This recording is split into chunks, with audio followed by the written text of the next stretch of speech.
On se sent heureuse. On se sent... Oups! Voilà, le son du bonheur. C'est ça qu'on vient d'entendre.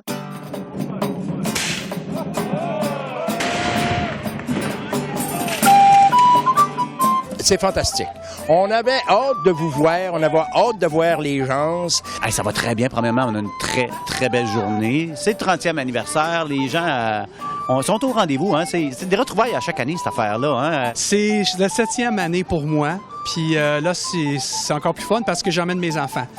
Puis il y a des activités pour les enfants, pour les aînés, pour tout le monde. J'aime surtout les gens qui prennent le temps de monter leur site, d'expliquer aux gens. On apprend beaucoup.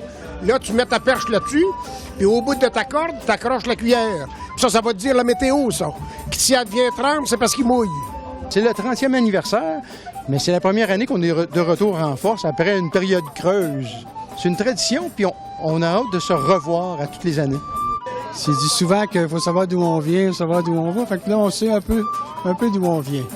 Puis je trouve que ces fêtes-là permettent justement aux gens de reprendre les racines, les histoires, les coutumes.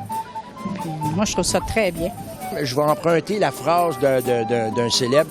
C'était le temps où on prenait le temps de vivre. Honnêtement, moi-même, j'aime beaucoup d'histoires. J'aime beaucoup de savoir qu'est-ce qui se passe en Iran et qu'est-ce qui se passe en avant ici aussi. Ça, c'est juste pour savoir. Le Québec de maintenant, c'est pas le Québec de 1903. Le Québec de maintenant est multiculturel. Il y a des nouveaux arrivants qui s'intègrent à la culture. Ils veulent en savoir, ils veulent en connaître. La preuve, c'est que, comme tu l'as dit, ils viennent à l'événement. Ils viennent à l'événement parce qu'ils sont intéressés par l'histoire du pays qu'ils ont choisi. On n'est pas venu au monde aujourd'hui. Il y a du monde qui sont venus au monde avant nous autres avec les mêmes rêves d'être heureux puis d'avoir du plaisir dans leur vie, etc. Bon, j'espère piquer la curiosité de dire on a une belle histoire. Ici, est-ce que tu trouves que ça sent l'histoire? Ça sent le feu, ouais. L'histoire sent le feu? Ouais. Ben, j'ai fait le tour des petits magasins. J'ai trouvé Miel Nature qui fait l'hydromel, qui est fantastique. Hey, ça va bien, les gens aiment ça, le sucré. Moi, ça fait mon plaisir. Hier soir, on a eu le souper des seigneurs qui revenait après 5 ans d'absence. Vraiment une soirée très agréable. J'ai l'impression que c'est appelé à revenir pour les prochaines éditions. Là. On est revenu cette année à cause du souper des seigneurs. On voulait essayer ça, qu'est-ce que ça avait de l'air. C'est super comme souper. Puis on aime l'atmosphère. On est un petit peu des, comment on pourrait dire, des groupies des affaires de Nouvelle-France. Je sais que les menteurs qui ont été sélectionnés, menteurs et menteuses, sont excellents.